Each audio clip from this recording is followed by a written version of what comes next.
Kami dari Badan Nasional ingin menyampaikan bahwa siapa yang bawa narkoba ditangkap, tembak, bunuh. Oh tidak, saya harus imbangi yang dua ini. Jadi gimana? Kalau siapa yang pakai narkoba, pancung kepalanya.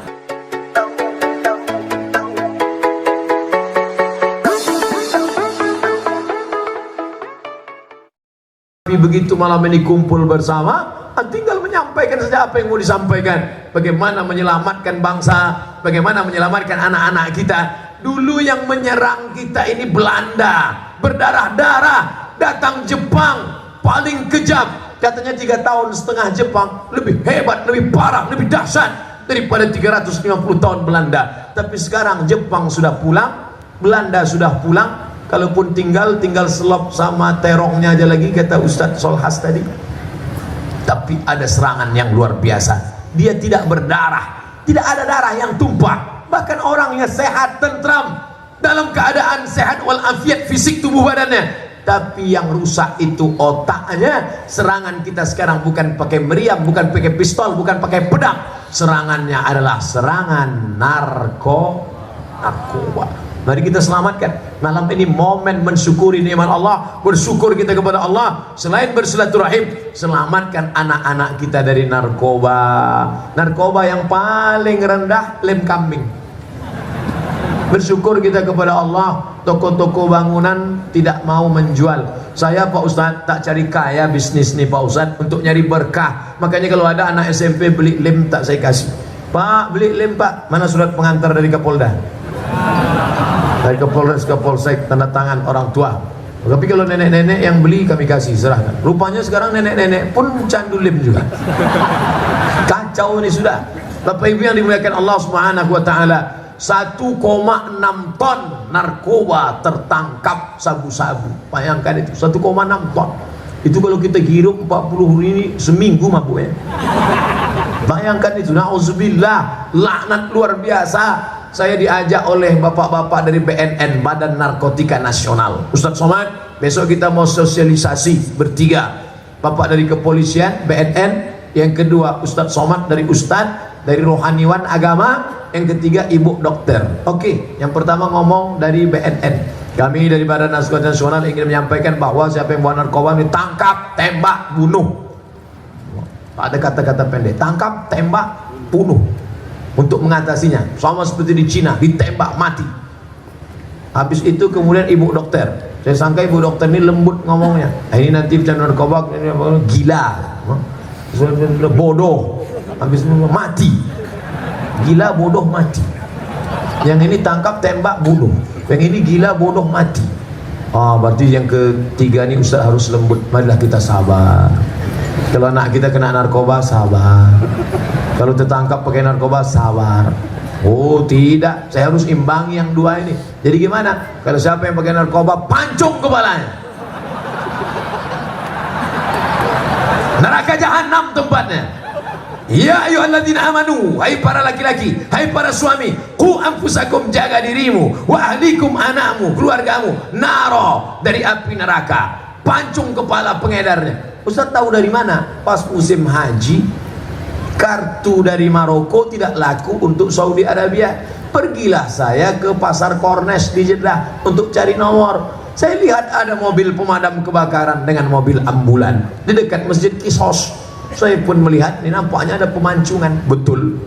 Berikut ini kami panggilkan yang pertama, pembawa narkoba tertangkap di King Airport Abdul Aziz, King Airport King Abdul Aziz. Maka hukuman pancung. Algojo pakai sorban merah, kacamata hitam, jubah panjang, pedang panjang. Saya sangka bacakan dulu hukumannya baru dipancung. Rupanya tak selesai, langsung muncrat darah macam keluar dari pipa air. Putus kepala, menggelinding. Duduk macam duduk tasyahud, diturunkan kerah baju jubah ke belakang, menunduk, pancung. Yang pertama dari Nigeria, membawa narkoba, tangkap. Yang kedua dari Pakistan, pancung juga, putus, menggelinding kepala. Datang pemadam kebakaran ke atas, bukan memadamkan api, menyemprot darah yang ada di altar. Datang tukang pel, bersih. Yang ketiga ini asal didudukkan jatuh, tak jadi dipotong. Gimana mau motongnya jatuh? Masya Allah, na'udzubillah, la haula wa la quwata illa billah. Selesai itu saya pulang naik taksi, super taksi nanya, saya Fanesh, nengok apa tadi? Saya bilang nengok orang hukum pancung. Saya udah 10 tahun kerja di sini, gak berani, kata dia. Kamu kok berani, kata dia. Tak sengaja, saya bilang. Pulang ke hotel 2 hari saya tak makan. Kalau ada sekarang yang membayari saya, Ustaz Somad, ayo kita pergi umroh, nengok pancung gratis, syukron, terima kasih. Ternyata luar biasa efek pancung ini. Hilang nafsu makan. Saya yakin pecandu narkoba kalau nengok itu hilang juga nafsu narkobanya. Ini umat ini rusak luar biasa, Bapak Ibu. Tidak ada cara lain selain mengobatinya. Ada hukum pakai tembak. Kita sudah menerapkan itu pakai hukum tembak. Ditembak, masuk itu peluru ke dalam tangkai jantung, pas di jantung, mati. Ada sebagian negara pakai hukum gantung. Digantung lehernya, kakinya pakai kursi, ditendang kursi, tersangkut leher, patah, mati. Dan yang ketiga dipancung. Menurut kriminolog, pakar kriminologi, katanya kematian itu di antara yang tiga, pakai hukum pancung, pakai hukum gantung, pakai hukum tembak. Katanya yang paling agak ringan yang pancung. Walaupun ini duga-dugaan saja, karena tiga-tiga orang ini belum pernah diwawancarai live langsung. Karena kata dia kalau yang ditembak itu terasa peluru itu masuk menembus kulit, masuk ke dalam daging, masuk menembus, bahkan patah. Itu ada tulang rusuk yang kena mengenai jantung, mati. Yang ditembak itu sasarannya jantung. 10 orang penembak itu yang ada peluru cuma 1, yang 9 tak ada pelurunya, dan masing-masing semua merasa tidak punya peluru supaya tak ada rasa bersalah. Maka setelah menembak mati, kau yang nembak? Enggak, aku tak ada peluru. Lalu siapa? Enggak tahu tak siapa yang punya peluru. Karena ternyata ada rasa bersalah kalau sampai menembak membunuh orang, sehingga terasa itu masuk ke dalam, mati. Orang kenapa tidak tembak keningnya? Orang ditembak kening masih boleh hidup karena jantung tetap berdetak. Tapi kalau sudah jantung yang kena, mati. Makanya kita dengar ada istilah orang itu mati mendadak. Kenapa? Karena serangan jantung. Mana pernah ada? Kenapa dia mati? Kena kurap. Kena jantung. Leher, semua orang yang mati digantung itu lehernya pasti patah. Leher patah karena tali dari atas menggantung dan berat badan patah. Dan semua yang mati tergantung dengan leher patah, maaf mengeluarkan sperma. Saking sakitnya sampai keluar sperma dan patah leher. Tapi orang yang dipancung, mancung itu dari belakang. Nah, jadi yang motong itu dari atas, menunduk dia, dipotong. Bunyinya seperti batu yang dilaga besar. Putus. Berlaga antara pedang dengan tulang tengkuk seperti 2 batu besar yang dilaga. Lalu putuslah dan menyembur darah. Nah, jadi memancung itu dari tengkuk, bukan dari bawah. Kalau di bawah tuh motong hewan kurban nanti.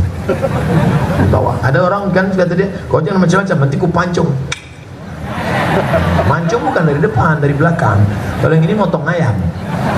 Bapak Ibu yang dimuliakan Allah Subhanahu wa taala, intinya hukuman ada memberikan efek jera. Adapun orang yang sakit harus diobati. Orang sakit tak bisa dipenjara. Penjara tak menyembuhkan, justru menumpuk, mengumpulkan orang sakit banyak-banyak tanpa pengawasan. Tidak cukup lagi jumlah sipir dengan jumlah penjara. Akhirnya orang dalam penjara yang kapasitas 10 orang diisi 100 orang, tidur pun tegak macam sardin. Kacau balau, akhirnya bergejolak masalah. Saya masuk ceramah di beberapa penjara. Saya bukan masuk penjara, diundang ceramah. Bapak Ibu yang dimuliakan Allah Subhanahu wa taala, ini narkoba luar biasa. Kita serahkan kepada Bapak kepolisian, tidak cukup karena banyak yang harus diatur. Banyak tak sesuai antara jumlah polisi yang bisa digaji oleh negara dengan jumlah kriminalitas yang sudah melanda negara. Oleh sebab itu ditanggung jawab kita bersama. 17 Agustus, hari ulang tahun kemerdekaan Republik Indonesia. Mari kita jaga anak, keluarga, sahabat. Bersyukurlah yang sudah mendaftarkan anak-anaknya di pondok pesantren. Kadang laki-laki pergi ketika anak masih tidur, dan pulang ke rumah anak sudah tidur. Pergi pagi pulang petang, peras keringat, banting tulang, jarang di rumah. Namanya siapa? Bang Toib.